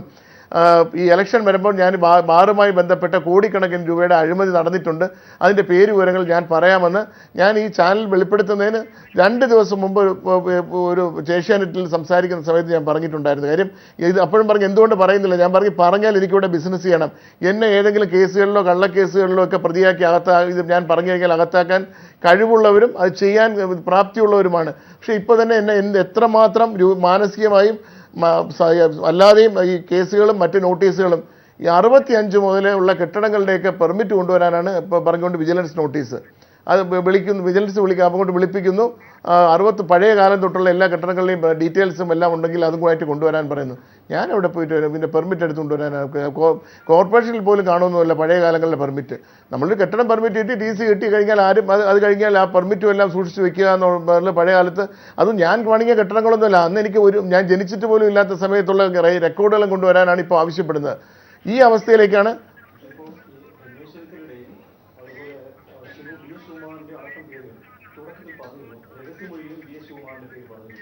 എന്തുകൊണ്ടാണ് അവരുടെ ആവശ്യക്കാർക്ക് മുന്നോട്ട് പോകാത്തതും അല്ലെങ്കിൽ അതെന്തുകൊണ്ടാണ് ആ ഒരു ഭാഗം ഒഴിവാക്കി ബാബുവിനെതിരെയും അതുപോലെ KM-മാണിക്കെതിരെയും മാത്രമായി നീങ്ങുന്നതൊരു ചോദ്യം വരുന്നത്? കാര്യം ഈ പറഞ്ഞതുപോലെയാണ്. ഇപ്പോൾ VS ശിവകുമാറിൻ്റെ കാര്യം വന്നു കഴിഞ്ഞാൽ അതിനെ തെളിയിക്കേണ്ട തെളിവ് ബാധ്യത മൊത്തം തെളിയിക്കേണ്ട സത്യത്തിൽ പോലും ഡിപ്പാർട്ട്മെൻറ്റാണ്. ഇതിപ്പോൾ ഞാൻ പറഞ്ഞു കഴിഞ്ഞാൽ തന്നെ ഉടനെ അതിൻ്റെ തെളിവ് ബാധ്യതകളുമായി എന്നോട് വരികയും എനിക്കെതിരെ വേണമെങ്കിൽ ഞാനത് പറഞ്ഞു കഴിഞ്ഞാൽ ക്രിമിനലായും സിവിലായും എനിക്കെതിരെ മാണി സാറിൻ്റെ 10 കോടി രൂപയുടെ കേസ് ഫയൽ ചെയ്തിട്ടുണ്ട്. ഏകദേശം അതിനുകൊണ്ട് 10% ഫീസും അടയ്ക്കണം. അതിന് മാണി സാറിൻ്റെ പൈസകളുകൊണ്ട് കൊണ്ട് കുറേ കെട്ടിവെച്ചിട്ടുണ്ട്. അതുപോലെ ഈ പറയപ്പെടുന്ന ഇനിയിപ്പോൾ ശിവകുമാറിൻ്റെ പറഞ്ഞാൽ ശിവകുമാറും എനിക്കെതിരെ ക്രിമിനൽ കേസ് കൊടുക്കുക. ഇത് ഞാൻ തെളിയിച്ചില്ലെങ്കിൽ ഈ കേസുകൾക്കെല്ലാം ഞാൻ അവരെ പുറകെ പ്രശ്നത്തിലേക്ക് വരും. പക്ഷേ ഈ കാര്യങ്ങളെല്ലാം നടന്ന കാര്യങ്ങളെല്ലാം ഈ ഇലക്ഷൻ ഡിക്ലെയർ ചെയ്താൽ ഇതൊന്നുമല്ല. ബാക്കിയുള്ള ഇവരെ പല രീതിയിലും നമ്മളെ ഉപദ്രവിക്കാൻ പറ്റും. ഞാൻ ഇപ്പോഴും അല്ലെങ്കിൽ പിന്നെ ഈ ഹോട്ടൽ കംപ്ലീറ്റ് ആയിട്ട് ഞാൻ പൂട്ടണം. ഈ ഹെൽത്ത് കയ്യിലിരിക്കുന്നവരെ കയ്യിൽ ഒരുപാട് രീതിയിൽ നമ്മളെ ഉപദ്രവിക്കാൻ പറ്റുന്ന കാര്യങ്ങൾ അവരെ കയ്യിലുണ്ട്. ഞാൻ ഈ പറയും അവർ അധികാരത്തിലിരിക്കുകയാണെങ്കിൽ നാളെ തൊട്ട് അതിലേക്ക് കയറി എന്നെ കയറി ഇത് ചെയ്യും. അത് പേടിച്ചിട്ട് എൻ്റെ പേർക്കുള്ള ഫുഡ് ലൈസൻസ് പോലും ഞാൻ പേര് മാറ്റി. കാര്യം ഫുഡ് ലൈസൻസ് പിടിച്ചു കഴിഞ്ഞാൽ ഏതെങ്കിലും മാനിപ്പുലേറ്റ് തന്നെ ഏത് ഹോട്ടലുകാരനെയും ഏത് നിമിഷവും അതാ ബേക്കറിക്കാർ പറയാത്തത്. ബേക്കറിക്കാരോട് ഞാൻ ചോദിച്ചു 2 കോടി രൂപ മേടിച്ച് നിങ്ങൾ പറയാമെന്ന് ഈ പച്ചൻ പറഞ്ഞ് ബേക്കറിയാണ് നടത്തുന്നത്, ഫുഡാണ്. ഏതെങ്കിലും കയറി കേസെടുത്ത് കഴിഞ്ഞാൽ ഞങ്ങളെല്ലാം കുറഞ്ഞത് മിനിമം 6 മാസം ജയിൽ ശിക്ഷ കിട്ടും. ഏത് സാധനം എടുത്തിട്ടും അത് ഫുഡ് അഡൾട്രേഷൻ കേസിൽ പ്രതിയാക്കാൻ ഇവർക്ക് സുഖമായി കഴിയും. അതുകൊണ്ട് ഞാൻ കംപ്ലീറ്റ് എൻ്റെ പേർക്കുള്ള ഫുഡ് ലൈസൻസ് അങ്ങ് മാറ്റി. അപ്പം ഈ മാറ്റി വേറെ ആൾക്കാരുടെ പേർക്ക് അങ്ങാക്കി. അപ്പോൾ അതായത് ഹോട്ടലുകൾ നടത്തുന്ന മാനേജേഴ്സ് നിങ്ങളവർക്ക് ഫുഡ് ലൈസൻസ് എടുത്തുള്ള നിങ്ങൾ അവൻ്റെ ഫുഡ് നോക്കിക്കൊള്ള അതിൻ്റെ റെസ്പോൺസിബിലിറ്റി അവർക്ക് കൊടുത്തു. ഇവിടെ പിടിച്ചു നിൽക്കാൻ ഇവരുമായിട്ട് അല്ലെങ്കിൽ ഇത് കംപ്ലീറ്റ് നിർത്തിയതിന് ശേഷം പേരുകൾ പറഞ്ഞില്ലെങ്കിൽ അധികാരത്തിലിരിക്കുന്ന കസേരയിലിരിക്കുന്നവർ ഏത് രീതിയിലും നമ്മളെ ഉപദ്രവിക്കാനും നിങ്ങളും നോക്കുമ്പോൾ വിചാരിക്കും ബിജു രമേശ് അവിടെ മൊത്തം ഫുഡ് അഡൾട്രേഷനാണ്, അത് മൊത്തം വ്യാജമായ ഈ മോശമായ ഭക്ഷണമാണ് കൊടുക്കുന്നത്. ഡെയിലി ഇതായിരിക്കും അവർ പിടിച്ചിട്ട് വാർത്തകളായിട്ട് ചിത്രീകരിക്കുന്നത്. കേസെടുത്തതുകൊണ്ട് ഈ കോടതി കൊടുത്തു കഴിഞ്ഞാൽ ഈ ഫുഡ് അഡൾട്രേഷൻ എനിക്കറിയാമെന്നുള്ളതാണ്. ഈ കേസുകൾ അതിനകത്ത് മാനിപ്പുലേറ്റ് ചെയ്തിട്ടും ഉണ്ടാക്കിയിട്ടുള്ള പല വിരോധങ്ങൾ വെച്ച് കേസെടുത്ത എത്രയോ കേസറിയാം. ഈ വിദേശത്ത് നിന്ന് ഇതുപോലെ വന്നൊരാൾ ഈ ഫുഡ് അഡൾട്രേഷൻ പേർക്ക് പിരിവ് കൊടുക്കാത്തതിൻ്റെ പേരിൽ കേസെടുത്തതിൻ്റെ പേരിൽ അദ്ദേഹം അവസാനം ജയിലിൽ വന്നതിന് ശേഷം അദ്ദേഹം മരിച്ചുപോയി. സംഭവം വരെ എനിക്കറിയാം. ജയിലിൽ കിടന്ന് ഒരുപാട് പേരെ ബുദ്ധിമുട്ടിച്ചിട്ടുണ്ട്. അപ്പോൾ ഈ കേസുകൾ എടുക്കുകയും നമ്മളെ പ്രതിയാക്കും എന്നുള്ളതാണ്. പറഞ്ഞ കാര്യമൊക്കെ ശരിയാണ്. ശിവകുമാറിനും അസോസിയേഷൻ്റെ കണക്കനുസരിച്ച് പൈസ അസോസിയേഷൻ കൊടുത്തിട്ടുണ്ട്. അത് എനിക്ക് വളരെ വ്യക്തമായി അറിയാവുന്ന കാര്യമാണ്. പക്ഷേ കൊണ്ടുപോയി കൊടുത്തതിന് തെളിയിക്കാൻ പറഞ്ഞു കഴിഞ്ഞാൽ ഞാൻ ഓടിപ്പോവും. അത് ബാബുവിൻ്റെ നിർദ്ദേശപ്രകാരമാണ് ഈ പൈസ കൊടുത്തത്. ഈ പറഞ്ഞവരൊക്കെല്ലാം പൈസകൾ കൊടുത്തിട്ടുണ്ട്. അതാ ഞാൻ പറയുന്നത്, അതിൽ മാത്രം നിൽക്കില്ല. അന്വേഷണം ശക്തമായി മുന്നോട്ട് പോകാമെങ്കിൽ ഈ പറയപ്പെടുന്ന ഈ ചെറിയ എമൗണ്ടുകളൊന്നുമല്ല, വലിയ എമൗണ്ടുകൾ ഇതിനകത്ത് പലർക്കും കൊടുത്തിട്ടുണ്ട്. അത് പുറത്തു വരും. ഈ സമയത്ത് മന്ത്രി പദത്തിൽ ഇരിക്കുമ്പോൾ ഞാനതെല്ലാം പറഞ്ഞു കഴിഞ്ഞാൽ എനിക്ക് ഇനി 2-3 മാസം കൂടി ഈ കാര്യങ്ങൾ മുന്നോട്ട് പോകാനുണ്ട്. അത് ഇപ്പോൾ തന്നെ എനിക്ക് പിന്നെ എല്ലാ രീതിയിലും ദ്രോഹിച്ചുകൊണ്ടിരിക്കുന്ന ഒരവസ്ഥയാണ്. അത് കഴിഞ്ഞതിന് ശേഷം ഞാൻ ഇലക്ഷൻ ഡിക്ലെയർ ചെയ്യട്ടെ, ഞാൻ പറയാം. ബാക്കി കഥകളിലൂടെ, ബാക്കിയുള്ള അറിവുകളിലൂടെ പറയാം. ഇത് ബാബുവിൻ്റെത് പറഞ്ഞപ്പോൾ തന്നെ ഉണ്ടായ പ്രത്യാഘാതങ്ങൾ എന്ന് വെച്ചാൽ എനിക്ക് എൻ്റെ ഒരു ജീവിതത്തിൻ്റെ ഒരു 5-6 മാസം സമയം ഇതിലേക്ക് വേണ്ടി മാത്രം, ഇതിനെ റെസിസ്റ്റ് ചെയ്യുന്നതിലേക്ക് വേണ്ടി മാത്രം ഇവർ രാവിലെ വന്നു കഴിഞ്ഞാൽ ഈ വന്നിരിക്കുന്ന നോട്ടീസുകൾക്ക് മറുപടി എഴുതുക, കോടതിയിൽ പോവുക, അതിനെതിരെ നിയമ നടപടി എടുക്കുക. അതുമായി ബന്ധപ്പെട്ട് ഒരുപാട് സമയങ്ങളാണ് ഇവരുടെ പീഡനത്തിൽ. പലരും ചോദിച്ചു, ഇപ്പോൾ വലിയ അസോസിയേഷൻ വല്ല ആവശ്യമുണ്ടായിരുന്നു, ഇപ്പോൾ കാര്യങ്ങളൊക്കെ എങ്ങനെ പോകുന്നു, ഇപ്പോൾ ബിജു ഒറ്റയ്ക്കായാലും എന്തുമാത്രം പ്രശ്നങ്ങളാണെന്ന്, അതുകൊണ്ടാണ് എല്ലാവരും മാറുന്നതെന്ന് പറഞ്ഞു. ഇത് മാറിക്കഴിഞ്ഞാൽ കാര്യങ്ങൾ മാറിക്കഴിയും. ഈ പറയപ്പെടുന്നവരെ മൊഴി കോടതി നേരിട്ട് അവരെ വിളിപ്പിച്ച് മൊഴി പറഞ്ഞാൽ അവർക്ക് ബുദ്ധിമുട്ടില്ല എന്നുള്ള, സത്യം പറഞ്ഞാൽ പ്രശ്നമില്ല എന്ന് പറഞ്ഞ് ഈ ബാക്കിയുള്ളവരെ ഈ പൈസ കൊണ്ടുപോയി കൊടുത്ത അസോസിയേഷൻ മറ്റു അവരെ മാപ്പ് സാക്ഷിയാക്കി കോടതി എടുക്കുമെന്നുള്ള നിലപാടെടുക്കുകയാണെങ്കിൽ 100% മൊഴി പറയും. ഇവർ പേടിച്ച് നിൽക്കുന്നതിൻ്റെ പ്രധാന കാരണം അവരെ പ്രതിയാക്കും. ഞങ്ങളുടെ പൈസയും പോയി, ഹോട്ടലും പൂട്ടി, ഇനി ഞങ്ങൾ ജയിലിലും കൂടി പോകേണ്ട ആവശ്യം എന്താണെന്നാണ് ഒരാൾ ചോദിച്ചത്.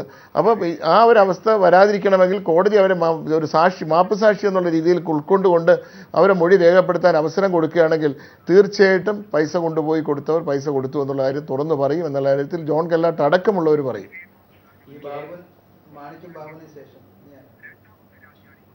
മാണിക്യം ബാബുവിന് ശേഷം ഈ തെരഞ്ഞെടുപ്പ് പ്രഖ്യാപിച്ച് ബാക്കിയുള്ളവരുടെ പേരുകൾ പുറത്തുവിടുന്നതാണോ? എന്നെ ഇവർക്ക് അധികാരത്തിലിരുന്നുകൊണ്ട് ഉപദ്രവിക്കാൻ പറ്റാത്ത സമയം എപ്പോൾ വരുന്നുണ്ടോ, കാര്യം അല്ലെങ്കിൽ പറയും ഞാൻ മാർക്സിസ്റ്റ് പാർട്ടിയുടെ ചട്ടുവമായിട്ട് നിന്നാണ് പറയുന്നത്. ഞാൻ ആരുടെയും ചട്ടുവമായിട്ട് പറയുന്നതല്ല. ഇവരെന്നെ അധികാരത്തിലിരുന്നുകൊണ്ട് ഉപദ്രവിക്കാൻ പറ്റാത്ത സമയം എപ്പോഴും വരുമോ അപ്പോൾ ഞാൻ ജനങ്ങളോട് ഇതുമായി ബന്ധപ്പെട്ട് ബാക്കി ആരൊക്കെ പൈസ മേടിച്ചിട്ടുണ്ട്, ആരൊക്കെ എത്ര കോടി രൂപ ഈ വിഷയവുമായി ബന്ധപ്പെട്ട് അസോസിയേഷൻ കൊടുത്തിട്ടുണ്ടെന്നുള്ള വളരെ വ്യക്തമായി ഞാൻ പറയും. അതുകൊണ്ട് പിന്നെ വരുന്ന കേസുകൾ നമുക്ക് നോക്കാം. പക്ഷേ ഈ അധികാരത്തിൻ്റെ സ്വാധീനം ഉപയോഗിച്ചുകൊണ്ട് എന്നെ ഗവൺമെൻറ് മിഷനറി ഉപയോഗിച്ച് അവർക്ക് ഉപദ്രവിക്കാൻ പിന്നെ കഴിയില്ല. ഇപ്പോൾ തന്നെ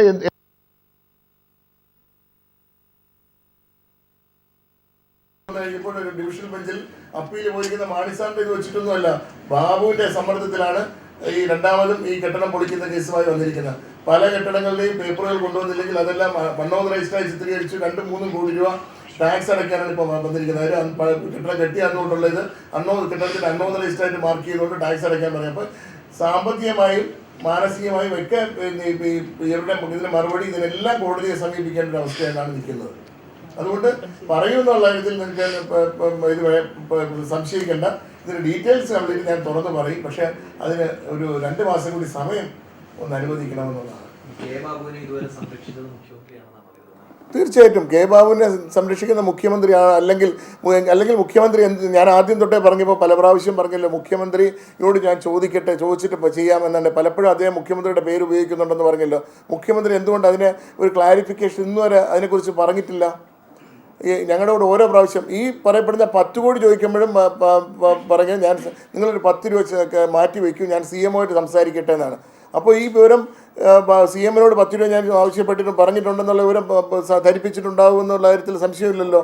മാണി സാറിന് പൈസ കൊണ്ടുപോയി കൊടുത്തവരും CM അറിയാം, ബാബുവിനറിയാം.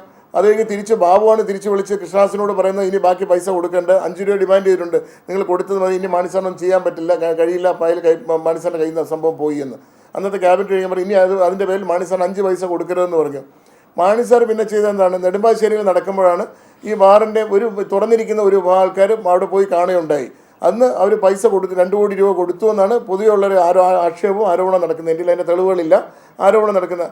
അത് കൊടുത്തത് ശരിയാണെന്ന് സ്ഥിരീകരിച്ചുകൊണ്ട് ശ്രീ PC ജോർജ് അദ്ദേഹം പറയുന്നുണ്ട്. അദ്ദേഹം നെടുമ്പാശ്ശേരിയിൽ അന്ന് ആ മീറ്റിങ്ങിന് അവിടെ ഉണ്ടായിരുന്നു. അവർ വന്ന് കണ്ടു, അവർ പെട്ടി കൊടുത്തിട്ട് പോകുന്നു, അദ്ദേഹം കണ്ടുവെന്ന് പറയുന്നുണ്ട്.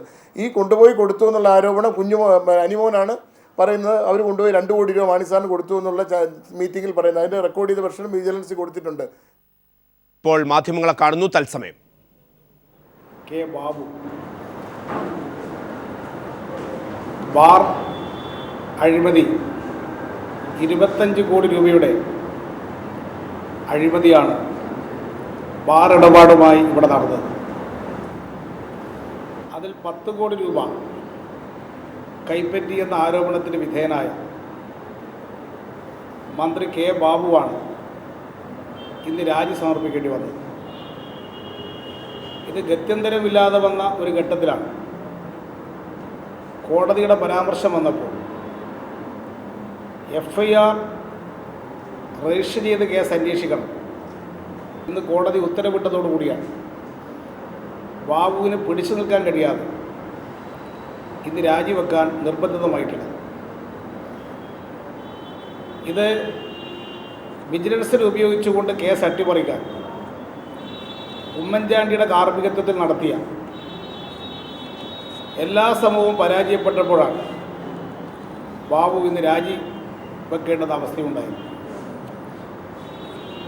ഇത് സംബന്ധിച്ച് രാജി പ്രഖ്യാപിച്ചുകൊണ്ട് കെ ബാബു നടത്തിയ പത്രസമ്മേളനത്തിൽ അദ്ദേഹത്തിൻ്റെ രാജിയുടെ ജാള്യത മറച്ചുപിടിക്കാനാണ് CPM നടത്തിയ ഗൂഢാലോചന വഴിയാണ് ഇത്തരം ആരോപണങ്ങൾ ഉയർന്നു വന്നത് എന്ന് ആക്ഷേപിച്ചിരിക്കുന്നത്. ഈ ഗൂഢാലോചന നടത്തി എന്നുള്ള ആരോപണം ശുദ്ധ അസംബന്ധമാണ്. ബാർ കോഴ ഇടപാടും CPMഉം തമ്മിൽ യാതൊരു ബന്ധവുമില്ല.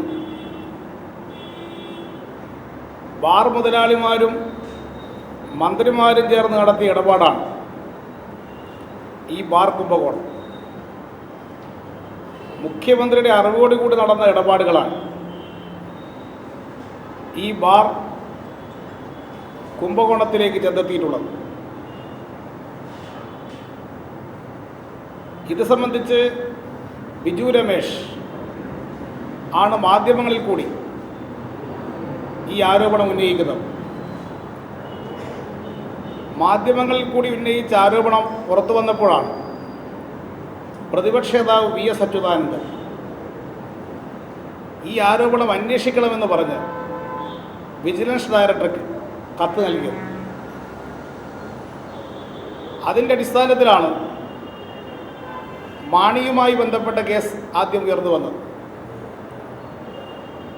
മാണിയുമായി ബന്ധപ്പെട്ട പ്രശ്നം ഉയർന്നു വന്ന ഘട്ടത്തിൽ വിജിലൻസ് ക്വിക്ക് വെരിഫിക്കേഷൻ നടത്തണമെന്നുള്ള വിജിലൻസ് ഡയറക്ടറുടെ ഉത്തരവ് വന്ന പ്രശ്നത്തിലാണ് ഈ പ്രശ്നങ്ങൾ ഞങ്ങൾ നിയമസഭയിൽ ഉന്നയിച്ചു. ആരോപണങ്ങൾ ടെലിവിഷൻ ചാനലിൽ ഉന്നയിക്കുന്നതിന് മുമ്പ് ഒരു ബാർ ഉടമസ്ഥനും ഞങ്ങളെ ആരെയും വന്ന് കണ്ടിട്ടില്ല.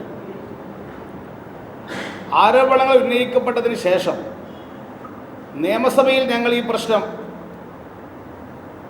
ഉന്നയിക്കുകയും ഈ ഉന്നയിക്കപ്പെട്ടതിന് ശേഷമാണ് ചില ബാർ ഉടമസ്ഥന്മാർ ഞങ്ങളുടെ അടുത്ത് വന്ന് ഇതിൻ്റെ നിജസ്ഥിതി ഞങ്ങളെ അറിയിച്ചത്. അത്തരത്തിൽ പല ബാർ ഉടമസ്ഥന്മാരും ഇതിൻ്റെ യഥാർത്ഥ വസ്തുതകൾ ഞങ്ങളെ അറിയിക്കാൻ പലരും സമീപിച്ചിട്ടുണ്ട്. ആ കൂട്ടത്തിൽ ബിജു രമേശും ഈ കാര്യങ്ങൾ എന്നെ അറിയിച്ചിട്ടുണ്ട്. ഇതിൻ്റെ യഥാർത്ഥ വസ്തുത ഇതാണ്. ഞങ്ങൾ ഉന്നയിക്കുന്ന ആരോപണം വെറുതെ ഉന്നയിക്കുന്നതല്ല, പണം ഞങ്ങൾ കൊടുത്തതാണ് എന്ന കാര്യമാണ് ബിജു രമേശ് എന്നെ അറിയിച്ചത്. അത് സംബന്ധിച്ചിട്ടുള്ള വ്യക്തമായ തെളിവുകൾ വേണം. അത്തരം തെളിവുകളുടെ അടിസ്ഥാനത്തിൽ മാത്രമേ ഞങ്ങൾക്ക് ഈ പ്രശ്നം ഉന്നയിക്കാൻ കഴിയുള്ളൂ എന്ന് വന്ന ബാർ ഉടമസ്ഥന്മാരോടൊക്കെ സംസാരിക്കുകയാണ് ചെയ്തത്. ഗവൺമെൻറ്റിനെ താഴത്തിറക്കാൻ ബാർ ഉടമസ്ഥന്മാരുമായി ഒരു ഗൂഢാലോചന നടത്തേണ്ടത് ആവശ്യം CPMനില്ല. കാരണം ഉമ്മൻചാണ്ടി ഗവൺമെൻറ്റിനെയോ UDFൻ്റെ സർക്കാരിനെയോ വളഞ്ഞ വഴിയിൽ കൂടി താഴത്തിറക്കാൻ ഞങ്ങൾ ഒരു ഘട്ടത്തിലും തീരുമാനിച്ചിരുന്നില്ല.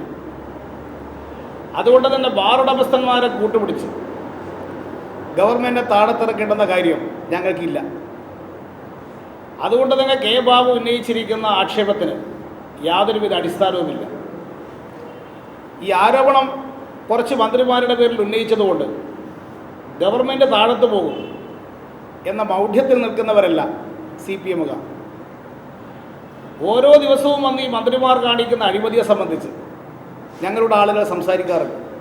പ്രതിപക്ഷത്തിരിക്കുന്ന പാർട്ടി എന്നുള്ള നിലയിലും പ്രതിപക്ഷ നിയമസഭാ സാമാജികന്മാരെന്നുള്ള നിലയിലും അങ്ങനെ ഉന്നയിക്കപ്പെടുന്ന ആക്ഷേപങ്ങളിൽ ശരിയെന്ന് തോന്നുന്ന ആക്ഷേപങ്ങളാണ് ഞങ്ങൾ സഭക്കകത്തും സഭയ്ക്ക് പുറത്തും ഉന്നയിക്കുന്നത്. അതുകൊണ്ട് ബാബു ഇപ്പോൾ ഉന്നയിച്ചതുപോലുള്ള ഒരു ആക്ഷേപം അത് അദ്ദേഹം രാജിവെക്കേണ്ടി വന്നപ്പോൾ ഈ രാജി വെക്കേണ്ടി വന്നത് CPM ഗൂഢാലോചന വഴിയാണെന്ന് പ്രചരിപ്പിച്ച് യഥാർത്ഥ വസ്തുത തിരിച്ചുവിട്ടു താൻ വാങ്ങിയ 10 കോടി രൂപയുടെ അഴിമതി മറച്ചു പിടിക്കാനാണ് കെ ബാബു ഇത്തരത്തിലുള്ള ഒരാരോപണവുമായി രംഗത്തിറങ്ങിയിട്ടുള്ളത്. നേരത്തെ അദ്ദേഹം നിയമസഭയിലും ഈ ആരോപണം ഉന്നയിച്ചതാണ്. അന്ന് തന്നെ ഈ ആരോപണങ്ങൾ ബന്ധപ്പെട്ടവർ നിഷേധിക്കുകയും ചെയ്തതാണ്. അതുകൊണ്ട് ഇത്തരം കാര്യങ്ങൾ പ്രചരിപ്പിച്ച് ബാബുവിന് അഴിമതി കേസിൽ നിന്ന് രക്ഷപ്പെടാമെന്ന് കരുതണ്ട. ഈ അഴിമതിയിൽ ബാബു ചെയ്യുന്ന കാര്യങ്ങൾ ഉമ്മൻചാണ്ടിയുടെ അനുവാദമില്ലാതെ ഒരു കാര്യവും ചെയ്യുന്ന ആളല്ല ബാബു എന്ന കാര്യം എല്ലാവർക്കും അറിയാം. അതുകൊണ്ട് ബാബുവിനെ നേരെ ഒരു പ്രശ്നം വന്നാൽ അത് ഉമ്മൻചാണ്ടിയെ ബാധിക്കുന്ന പ്രശ്നമാണ്. ഇത് ഉമ്മൻചാണ്ടിയുടെ കൂടി അറിവോടുകൂടി നടന്നൊരു കുംഭകോണമാണ് ബാർ കുംഭകോണം. ഈ ബാർ കേസിൻ്റെ അന്വേഷണം ശരിയായ നിലയിൽ ചെന്നെത്തിയാൽ അതിൻ്റെ ഉറവിടം ഉമ്മൻചാണ്ടിയാണെന്ന് വ്യക്തമാക്കപ്പെട്ടു. ഇത്തരം വസ്തുതകളെല്ലാം പുറത്തു വരാതിരിക്കാൻ CPMന് നേരെ ഒരു ആരോപണം ഇരിക്കട്ടെ എന്ന ഉദ്ദേശത്തോടു കൂടിയാണ് ഇന്ന് ബാബു ഇത്തരത്തിലൊരു ആരോപണം പോകുന്ന പോക്കിൽ ഉന്നയിച്ചിരിക്കുന്നത്. ഇന്ന് വിജിലൻസ് കോടതി ചോദിച്ച ചോദ്യം വളരെ പ്രധാനപ്പെട്ടതാണ്. പണം കിട്ടിയെന്ന് പറയുന്ന ആളെ നിങ്ങൾ ചോദ്യം ചെയ്തോ എന്ന് വിജിലൻസ് കോടതി ചോദിച്ചു. ബാബുവിൻ്റെ ആസ്തി പരിശോധിച്ചിട്ടുണ്ടോ എന്ന് കോടതി ചോദിക്കുകയുണ്ടായി. ഇങ്ങനെ അതിനിശിതമായ വിമർശനമാണ് വിജിലൻസ് കോടതിയിൽ നിന്ന് ഗവൺമെൻറ് ഏറ്റുവാങ്ങേണ്ടി വന്നത്. ഈ പ്രശ്നങ്ങളിലെല്ലാം തന്നെ CPMൻ്റെ നേരെ പഴിചാരി രക്ഷപ്പെടാമെന്നാണ് ബാബു കരുതുന്നത്. ഉപ്പ് തിന്നവൻ വെള്ളം കുടിക്കേണ്ടി വരും. അതിന് വേറെ ആരെയും പഴിചാരിയിട്ട് കാര്യമില്ല എന്നാണ് ബാബുവിനോട് പറയാനുള്ളത്. ഉണ്ടായ കാര്യങ്ങൾ തുറന്ന് സമ്മതിച്ച് തനിക്ക് പറ്റിപ്പോയ തെറ്റ് ജനങ്ങളോട് തുറന്നു പറയുകയാണ് ബാബു യഥാർത്ഥത്തിൽ ചെയ്യേണ്ടിയിരുന്നത്. അതിനിപ്പോഴും അദ്ദേഹം സന്നദ്ധമായിട്ടില്ല എന്താണ് ഇന്ന് രാജി പ്രഖ്യാപിച്ചപ്പോൾ അദ്ദേഹം എടുത്തിട്ടുള്ള സമീപനവും വ്യക്തമാക്കുന്നത്.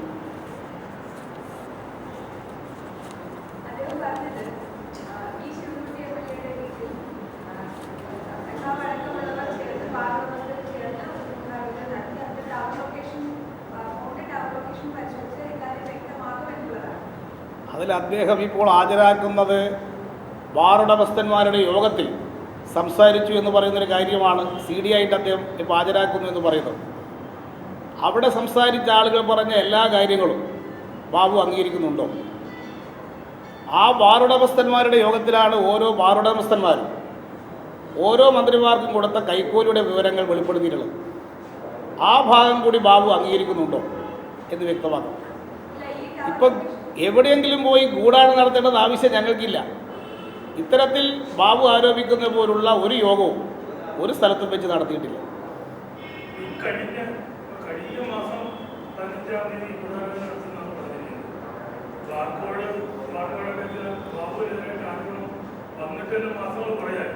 ഈ പറയുന്ന തീയതി നോക്കിയാൽ ആ തീയതിക്കും എത്രയോ മാസങ്ങൾക്ക് മുമ്പാണ് ഈ ബിജു രമേശ് ടെലിവിഷൻ ചാനലിൽ ആരോപണം ഉന്നയിച്ചത്.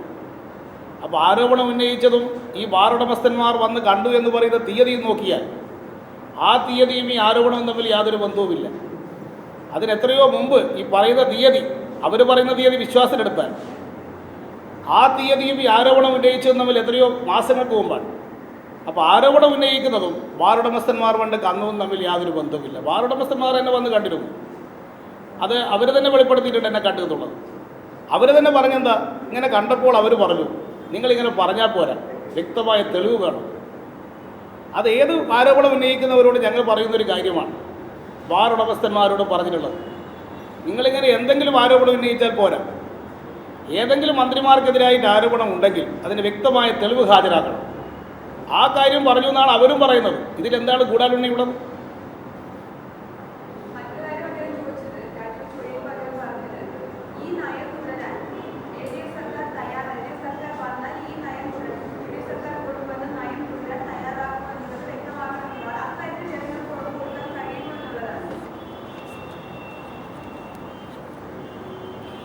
ഇതിൽ LDF-ന്റെ വാർ സംബന്ധിച്ചിട്ടുള്ള നയം, LDF ഗവൺമെൻറ് അധികാരത്തിലിരുന്ന കാലത്ത് LDF ഗവൺമെൻറ്റിൻ്റെ നയമുണ്ടായിരുന്നു.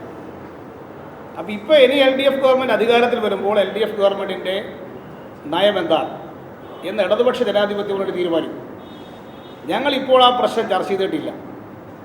മദ്യത്തിൻ്റെ ഉപയോഗം കുറച്ചുകൊണ്ട് വരണം. അതിന് സഹായകമായ ഒരു മദ്യ നയമായിരിക്കും, എക്സൈസ് നയമായിരിക്കും ഞങ്ങൾ സ്വീകരിക്കുക. ഇന്ന് കേരളത്തിൽ ഒഴുകുന്ന മദ്യം അത് കുറച്ചു കൊണ്ടുവരാൻ സഹായകമായ വിധത്തിലുള്ള നയം ഞങ്ങൾ സ്വീകരിക്കും. ഈ കേരളത്തിൽ ഒരു കാലത്ത് കള്ള് മാത്രമേ ഉണ്ടായിട്ടുള്ളൂ. ആ കള്ള് മാത്രം വിതരണം ചെയ്ത കേരളത്തിൽ അന്ന് കള്ളിയത്ത് വ്യവസായം ശക്തമായിരുന്നു. ആ കള്ളിയത്ത് വ്യവസായത്തെ തകർക്കാൻ UDF ഗവൺമെൻറ്റാണ് ചാരായം വ്യാപകമാക്കിയത്. അതുപോയി പിന്നീട് ഇന്ത്യൻ നിർമ്മിത വിദേശ മദ്യം വ്യാപകമാക്കി. ഇതെല്ലാം UDF തന്നെ ഒരു കാലത്ത് സ്വീകരിച്ച നയത്തിൻ്റെ ഫലമായിട്ടാണ് ഇത്ര വ്യാപകമായിട്ടുള്ള വിദേശ മദ്യത്തിൻ്റെ ഒഴുക്ക് കേരളത്തിലുണ്ടായത്. ഇടതുപക്ഷ മുന്നണിയുടെ പ്രാമുഖ്യം കള്ളിയത്ത് വ്യവസായത്തെ പ്രോത്സാഹിപ്പിക്കാനായിരിക്കും. അതുകൊണ്ട് വിദേശ മദ്യവും ചാരായവുമല്ല ഇടതുപക്ഷ മുന്നണി അധികാരത്തിലിരുന്നായ കാലത്ത് മുൻഗണന കൊടുത്തത് കള്ളിയത്ത് വ്യവസായത്തെ പ്രോത്സാഹിപ്പിക്കാനാണ്. അത്തരത്തിൽ ഉള്ള മദ്യത്തിൻ്റെ ഉപയോഗം, വീര്യം കൂടിയ മദ്യത്തിൻ്റെ ഉപയോഗം കുറച്ചുകൊണ്ടുവരാൻ സഹായകമായൊരു പുതിയ മദ്യനയമായിരിക്കും ഇടതുപക്ഷം സ്വീകരിക്കും. അത് ഏത് വിധത്തിൽ വേണമെന്നത് ഇടതുപക്ഷ മുന്നണി ആലോചിച്ച് തീരുമാനിക്കും. ഇപ്പം ഞങ്ങൾ തീരുമാനിച്ചൊരു കാര്യമല്ല.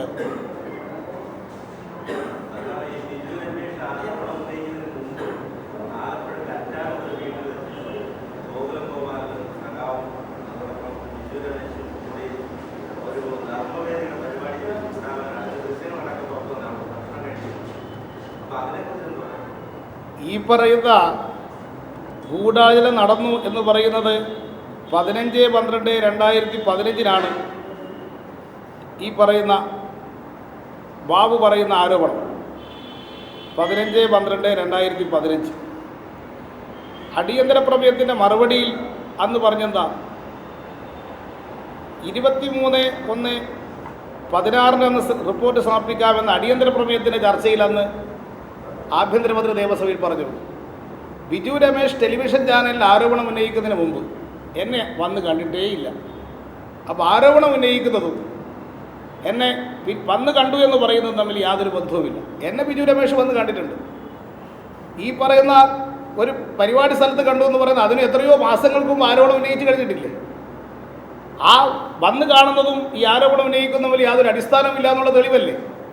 ബിജു രമേശ് പല സ്ഥലത്ത് വെച്ചും എന്നെ വന്ന് കണ്ടിട്ടുണ്ട്. ആ കണ്ടതെല്ലാം തന്നെ ഇതിന് ശേഷമാണ്. ഈ ആരോപണം ഉന്നയിക്കുന്നതിന് മുമ്പ് ഒരു പ്രാവശ്യം പോലും അദ്ദേഹം എന്നെ വന്ന് കണ്ടിട്ടില്ല. എനിക്ക് അദ്ദേഹവുമായിട്ട് ബന്ധമുണ്ടായിരുന്നില്ല. അദ്ദേഹം ഉന്നയിച്ച ആരോപണം നിയമസഭയിൽ പറഞ്ഞതിന് ശേഷമാണ് ഇതിൻ്റെ കൂടുതൽ വിവരങ്ങൾ നിങ്ങളെ അറിയിക്കാനുണ്ട് എന്ന് ബിജു രമേശ് എന്നെ അറിയിച്ചപ്പോഴാണ് അദ്ദേഹം വന്ന് കാര്യങ്ങളൊക്കെ സംസാരിച്ചത്. അപ്പോൾ പറഞ്ഞ് നിങ്ങൾ അറിഞ്ഞതിനേക്കാൾ കൂടുതൽ ഗൗരവമായ കാര്യങ്ങളുണ്ട് എന്ന പണം വാങ്ങിയതിൻ്റെ വിശദാംശങ്ങളാണ് അദ്ദേഹം പറഞ്ഞത്. ഇങ്ങനെ പറഞ്ഞാൽ പോരാ, പണം വാങ്ങിയതിന് വ്യക്തമായ തെളിവ് നിങ്ങളുടെ കൈവശമുണ്ടെങ്കിൽ അതാണ് നിങ്ങൾ ചെയ്യേണ്ടത്. ഇതാര് പറഞ്ഞാലും ഇങ്ങനെ പറഞ്ഞാൽ വിശ്വസിക്കില്ല. തെളിവുണ്ടെങ്കിൽ നിങ്ങൾ അത് കൊടുക്കുക. അത് ആര് അഴിമതി ആരോപണം ഉന്നയിച്ച് വന്നാലും ഞങ്ങളുടെ സമീപനം അതായിരിക്കും. തെളിവില്ലാതെ എന്തെങ്കിലും ആരോപണം ഉന്നയിച്ചാൽ അത് ഏറ്റെടുക്കാൻ ഞങ്ങൾക്ക് സാധ്യമല്ല. ഈ സമീപനം ഞങ്ങളെടുക്കുന്ന പരസ്യമായ നിലപാടാണ്. ഇതിലെന്താണ് ഗൂഢാലോചന? ഈ നിലപാട് പരസ്യമായിട്ട് ഞങ്ങൾ പറയുന്ന നിലപാടാണ്. ആരോപണവും ഉന്നയിച്ച് വരുന്ന ആളുകൾ നിങ്ങൾ എന്തെങ്കിലും ആരോപണം UDF ഗവൺമെൻറ്റിനെതിരായിട്ടാണെങ്കിലും ഉന്നയിച്ചാൽ ഞങ്ങളത് ഏറ്റെടുക്കില്ല. വസ്തുതാപരമായി ശരിയായ ആരോപണം മാത്രമേ ഞങ്ങൾ ഏറ്റെടുക്കുള്ളൂ. അത് പരസ്യമായിട്ട് ഞങ്ങൾ എടുക്കുന്ന നിലപാടാണ്. അതാണ് ബിജു രമേശിനോട് പറഞ്ഞത്. അദ്ദേഹം അത് തന്നെയാണല്ലോ പറഞ്ഞത്. ഇങ്ങനെയാണ് പറഞ്ഞതെന്ന് അദ്ദേഹം വെളിപ്പെടുത്തിയിട്ടുണ്ടല്ലോ. ഇതിലെന്താണ് കോൺസ്പിറസി എന്നത് മനസ്സിലാകുന്നില്ല. ശരി,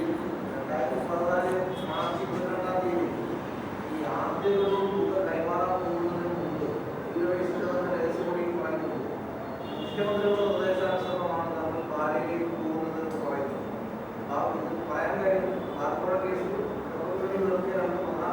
ആവശ്യം ബാബു മാണി രാജ്യമുണ്ടാവുക ഈ വരും ദിവസങ്ങളിൽ ഏത് തരത്തിലുള്ള സമീപനമായി വിജയിക്കാനും ബാബുവിനെ കേസ് സ്വീകരിക്കുക ഗതാഗതം പറഞ്ഞ അടിസ്ഥാനത്തിൽ 25 കോടി രൂപ ഫീസും അത് 10 കോടിയുടെയും 1 കോടി മാണി വാങ്ങിയതിന്റെയും മാത്രമാണ് ബാക്കി എന്തായിരിക്കും വരും ദിവസങ്ങളിൽ ബാബുഴ കേസിനെ എടുക്കാൻ പോകുന്നത്? ഈ 25 കോടി രൂപ എവിടെ പോയി, ആർക്കൊക്കെ ഈ തുക കിട്ടി എന്ന് സ്വതന്ത്രമായ ഒരു അന്വേഷണം നടത്തണം.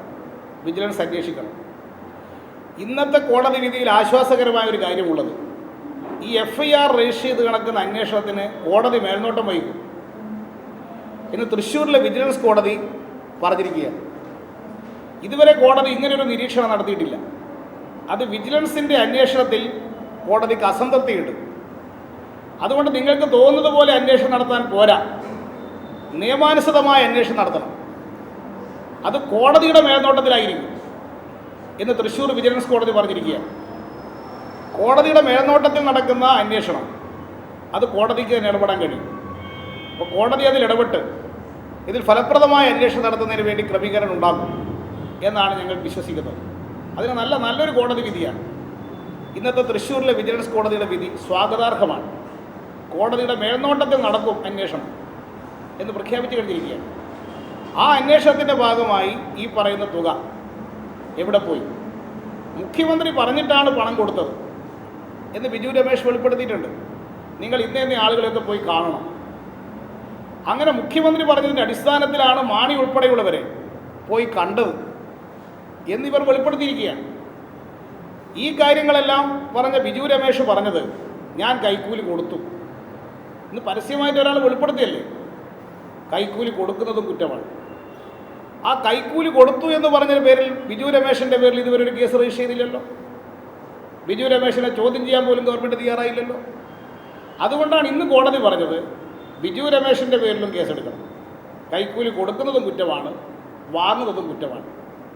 രണ്ട് കൂട്ടർക്കെതിരായിട്ട് കേസ് രജിസ്റ്റർ ചെയ്ത് അന്വേഷിക്കണമെന്ന് കോടതി പറഞ്ഞത് ശരിയായ നിലയിൽ കാര്യങ്ങൾ വന്നുകൊണ്ടിരിക്കുന്നു എന്നതിൻ്റെ തെളിവാണ്.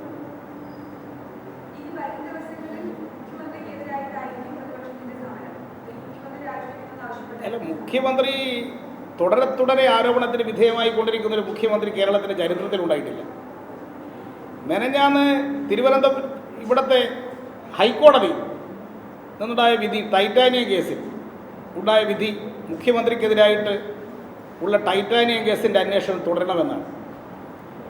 അതിൽ ആഭ്യന്തരമന്ത്രിയും പ്രതിയാണ്. എന്നിട്ട് മുഖ്യമന്ത്രി പറയുന്നു ഞാൻ പ്രതിയല്ലെന്ന്. ഇവിടുത്തെ തിരുവനന്തപുരം വിജിലൻസ് കോടതിയുടെ ഉത്തരവാണ് മുഖ്യമന്ത്രിക്കും ആഭ്യന്തരമന്ത്രിക്കും ഉൾപ്പെടെയുള്ള 13 പേർക്കെതിരായിട്ടുള്ള കേസ് FIR രജിസ്റ്റർ ചെയ്ത് അന്വേഷിക്കണമെന്ന് തിരുവനന്തപുരം വിജിലൻസ് കോടതിയുടെ വിധിയാണ്. അതിനെ ചോദ്യം ചെയ്തുകൊണ്ട് രമേശ് ചെന്നിത്തല ഹൈക്കോടതിയെ സമീപിച്ചിരുന്നു. അന്ന് ഹൈക്കോടതി പറഞ്ഞത് ആഭ്യന്തരമന്ത്രി ഈ കേസിൽ പ്രതിയാണ്, അദ്ദേഹത്തെ ഇപ്പം മറ്റ് നടപടിക്ക് വിധേയമാക്കേണ്ടതില്ല എന്ന് പറഞ്ഞ് സ്റ്റേ ചെയ്തു. പിന്നീട് വേറൊരു കേസിനാണ് ഹൈക്കോടതി അന്വേഷണം സ്റ്റേ ചെയ്തത്. ആ സ്റ്റേ ഹൈക്കോടതി വെക്കേറ്റ് ചെയ്തതോടുകൂടി ടൈറ്റാനിയം കേസിൽ ഉമ്മൻചാണ്ടി പ്രതിലിസ്റ്റിലാണുള്ളത്. അതുകൊണ്ട് ഉമ്മൻചാണ്ടി ആ കേസിൽ 1-ാം പ്രതിയായി അന്വേഷണത്തെ നേരിട്ടുകൊണ്ടിരിക്കുകയാണ്. യഥാർത്ഥത്തിൽ ബാബുവിനെതിരായിട്ട് വന്ന വിധി ഉമ്മൻചാണ്ടിക്കും ബാധകമല്ലേ? അന്വേഷണം നേരിടുന്ന ഉമ്മൻചാണ്ടി എങ്ങനെ മുഖ്യമന്ത്രിയായിട്ട് തുടരും? ടൈറ്റാനിയം കേസിൽ അന്വേഷണം നേരിട്ടുകൊണ്ടിരിക്കുന്ന ഉമ്മൻചാണ്ടി മുഖ്യമന്ത്രിയായി തുടരാൻ അർഹതയില്ല. ബാബു കാണിച്ചിരിക്കുന്ന ഇത് മാതൃക ഉമ്മൻചാണ്ടി സ്വീകരിക്കുമോ? ഞാൻ FIR-ൽ പ്രതിയാണ് എന്ന് വരുമ്പോൾ രാജിവെക്കാമെന്ന് പറഞ്ഞ ബാബുവിൻ്റെ ആദർശമാണെന്നിപ്പോൾ പ്രചരിപ്പിക്കുന്നുണ്ടല്ലോ. ഈ ആദർശം ഉമ്മൻചാണ്ടി അംഗീകരിക്കുന്നുണ്ടോ? അങ്ങനെയാണെങ്കിൽ ടൈറ്റാനിയം കേസിൽ ഉമ്മൻചാണ്ടിയെ പ്രതിയേർത്ത് അന്വേഷിക്കണമെന്ന് തിരുവനന്തപുരം വിജിലൻസ് കോടതിയുടെ വിധിയുടെ അടിസ്ഥാനത്തിൽ ഉമ്മൻചാണ്ടിക്ക് അധികാരത്തിൽ തുടരാൻ പറ്റുമോ? ഈ ഉമ്മൻചാണ്ടി സർക്കാരിന് തന്നെ അധികാരത്തിൽ തുടരാനുള്ള അർഹത നഷ്ടപ്പെട്ടിരിക്കുകയാണ്. ആ തരത്തിലാണ് വിജിലൻസ് കോടതിയിൽ നിന്ന് വന്നുകൊണ്ടിരിക്കുന്ന ഓരോ ദിവസത്തെയും ഉത്തരവുകൾ. ഇവിടെ ഒരു വിജിലൻസ് ഉണ്ടോ എന്ന് തന്നെ ഹൈക്കോടതി ചോദിച്ചില്ലേ? ഇന്നത്തെ കോടതി പരാമർശം, എത്ര കഠിനമായ പരാമർശങ്ങളാണ് കോടതി നടത്തിയിരിക്കുന്നത്? മാധ്യമങ്ങളത് റിപ്പോർട്ട് ചെയ്ത് കഴിഞ്ഞില്ലേ? അതൊക്കെ വെച്ചുകൊണ്ട് ഈ ഗവൺമെൻറ്റിനെതിരായിട്ടുള്ള ഒരു കുറ്റപത്രമാണ് ഇന്നത്തെ തൃശ്ശൂർ വിജിലൻസ് കോടതിയുടെ വിധി. ഇതൊക്കെ പരിഗണിച്ചുകൊണ്ട് ഉമ്മൻചാണ്ടി ഇതൊക്കെ ഒരു അലങ്കാരമായി കൊണ്ടു നടക്കുന്ന സ്ഥിതി വന്നതുകൊണ്ടല്ലേ അദ്ദേഹത്തിന് മുഖ്യമന്ത്രി സ്ഥാനം തുടരാൻ യാതൊരു വിഷമമില്ലാതെ നടക്കുന്ന ഒരാളായിട്ട് മാറിയിരിക്കുന്നത്. എന്ത് വിധിയും എനിക്ക് ബാധകമല്ല. നിയമം നിയമത്തിൻ്റെ വഴിക്ക് പോകുമെന്ന് പറയുന്ന മുഖ്യമന്ത്രി നിയമത്തോട് അല്പമെങ്കിലും ബഹുമാനം ഉമ്മൻചാണ്ടിക്കുണ്ടോ? ഉണ്ടെങ്കിൽ ഉമ്മൻചാണ്ടിക്ക് അധികാരത്തിൽ തുടരാനുള്ള അർഹത ആ ടൈറ്റാനിയം കേസിൻ്റെ വിധിയോടി കൂടി നഷ്ടപ്പെട്ടില്ലേ?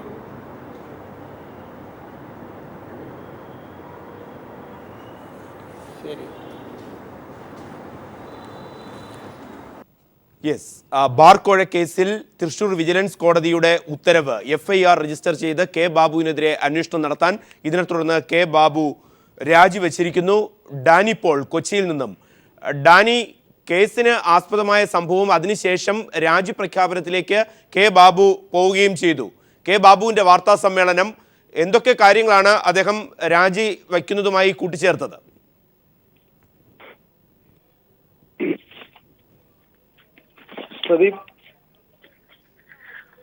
ഡാനി. പ്രദീപ്, അദ്ദേഹം പ്രധാനമായും ഇത് ഇപ്പോൾ കെ ബാബു പറയുന്നത് അദ്ദേഹം ഒരു ഗൂഢാലോചനയുടെ ഇരയാണ് എന്ന രീതിയിലാണ് അദ്ദേഹം ഇന്ന് വാർത്താ സമ്മേളനത്തിൽ പ്രത്യേകിച്ച് ശ്രദ്ധയൂന്നിയത്. കാരണം മദ്യനയം മൂലമുണ്ടായ പ്രത്യാഘാതങ്ങൾ, ഇത് ബാറുടമകളുടെ ഒരു സംഘം, അതോടൊപ്പം തന്നെ അതിന് CPM നേതാക്കളും ഇതിന് കൂടെ ഉണ്ടായിരുന്നു എന്ന് അദ്ദേഹം പറയുന്നു. താനിപ്പോൾ രാജിവെക്കുന്നത് ഇതിന്റെ വിധിപ്പകർപ്പ് പോലും കിട്ടാത്തൊരു സാഹചര്യത്തിൽ തന്റെ ധാർമ്മികതയെ മുൻനിർത്തി താൻ രാജിവെക്കുന്നു, രാജിക്കത്ത് മുഖ്യമന്ത്രിക്ക് കൈമാറി എന്നാണ് അദ്ദേഹം ആദ്യഘട്ടമായി തന്നെ ഇത് പറഞ്ഞത്. പക്ഷെ അദ്ദേഹം പറയുന്ന കാര്യങ്ങൾ, തനിക്കെതിരെ നിലവിൽ കേസുകളൊന്നും നിലവിലില്ല, കോടതി പരാമർശങ്ങൾ മാത്രമാണ് നടത്തിയിരിക്കുന്നത്. ഈ പരാമർശങ്ങളെ താൻ മുഖവിലേക്ക് എടുക്കുകയാണ്. താൻ ഒരു പൊതുപ്രവർത്തകൻ എന്ന രീതിയിൽ അത് മുഖവിലേക്ക് എടുത്തുകൊണ്ടാണ് വിധി പകർപ്പ് പോലും കിട്ടാതെ താൻ രാജി പ്രഖ്യാപിക്കുന്നത് എന്നാണ് അദ്ദേഹം പറഞ്ഞത്. അദ്ദേഹം ചൂണ്ടിക്കാണിക്കുന്നത് പ്രധാനമായും തനിക്കെതിരെ ഒരു ഗൂഢാലോചന നടന്നിട്ടുണ്ട്. ഇത് മന്ത്രിസഭയെ മറിച്ചിടുക എന്ന ലക്ഷ്യത്തോടു കൂടി തന്നെയുള്ളതായിരുന്നു.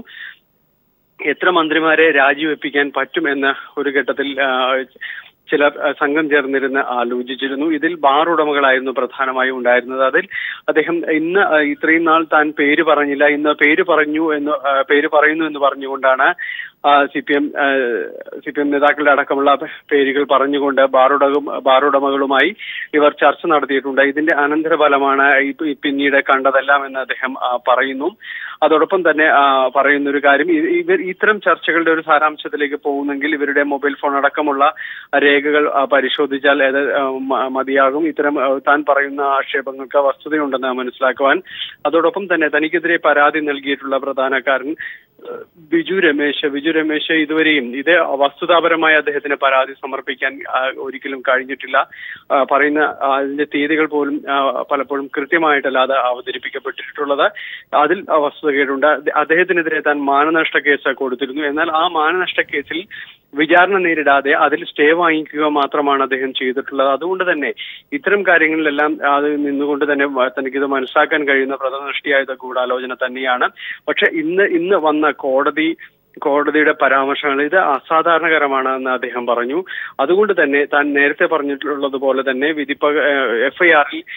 FIR എടുക്കുകയോ അത്തരം സാഹചര്യങ്ങളിലേക്ക് കാര്യങ്ങൾ പോവുകയോ ഉണ്ടായാൽ താൻ അതിന് രാജിവെക്കും എന്ന് അദ്ദേഹം നേരത്തെ പറഞ്ഞിട്ടുള്ളത് കൊണ്ട് തന്നെ അത് മുഖവിലക്കെടുത്തുകൊണ്ട് തന്നെ മുഖ്യമന്ത്രിക്ക് രാജി സമർപ്പിക്കുന്നു. മറ്റൊന്ന് കൂട്ടിച്ചേർത്തത്, ഇതിൽ ആരും രാഷ്ട്രീയ സമ്മർദ്ദം തനിക്കില്ല, ഇതിൽ രാഷ്ട്രീയപരമായ തീരുമാനമല്ല, വ്യക്തിപരമാണ് എന്ന് അദ്ദേഹം കൂട്ടിച്ചേർത്തു. അതോടൊപ്പം മറ്റൊന്ന്, ഇത്തരം കാര്യങ്ങൾ VM സുധീരനുമായി തനിക്ക് ആലോചിക്കാൻ കഴിഞ്ഞിട്ടില്ല എന്ന് അദ്ദേഹം പറയുന്നുണ്ട്. നേരത്തെ VM സുധീരൻ ഇതിനോട് പ്രതികരിച്ചത് ജുഡീഷ്യറിയുടെ നിഗമനങ്ങൾ അത് പ്രാധാന്യത്തോടെ കാണേണ്ടതുണ്ട് എന്ന് VM സുധീരനാണ് ഇത് ആദ്യമായി പ്രതികരിച്ചത്. കാരണം മുഖ്യമന്ത്രി അടക്കമുള്ളവർ പിന്നീട് പ്രതികരിക്കാമെന്ന് പറഞ്ഞപ്പോൾ VM സുധീരൻ ഇത് നിഗമനങ്ങൾ ഗൗരവത്തോടെ കാണേണ്ടിയിരിക്കുന്നു എന്ന് പറഞ്ഞിരുന്നു. ഇന്ന് കെ ബാബു വാർത്താ സമ്മേളനത്തിൽ പറഞ്ഞിരുന്നത് VM സുധീരനുമായി ഇത്തരം കാര്യങ്ങൾ തനിക്ക് ആലോചിക്കാൻ സമയം കിട്ടിയില്ല എന്നുമാണ്. യെസ്, ഡാനി പോൾ കൊച്ചിയിൽ നിന്നും രാജി പ്രഖ്യാപിച്ചുകൊണ്ടുള്ള കെ ബാബുവിന്റെ വാക്കുകളിലേക്ക്.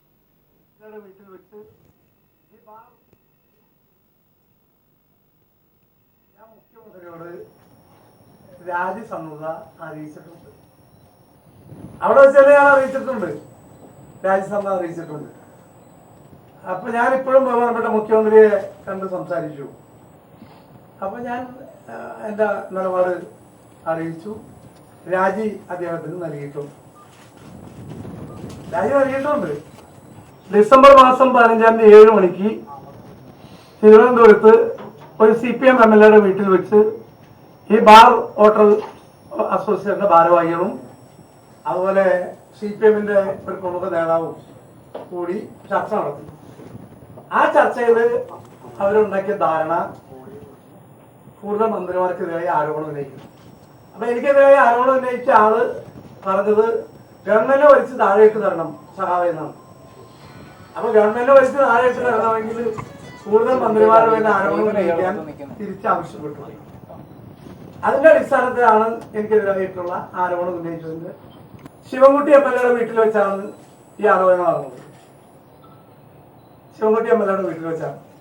ആ യോഗത്തിൽ പങ്കെടുത്ത CPM നേതാവ്, ഞാൻ ഇതുവരെ പറഞ്ഞിട്ടില്ല, ഞാൻ രാജിവെക്കണമെന്ന് ആവശ്യപ്പെട്ട CPM സംസ്ഥാന സെക്രട്ടറി സഖാവ് കോടിയേരി ബാലകൃഷ്ണനാണ്.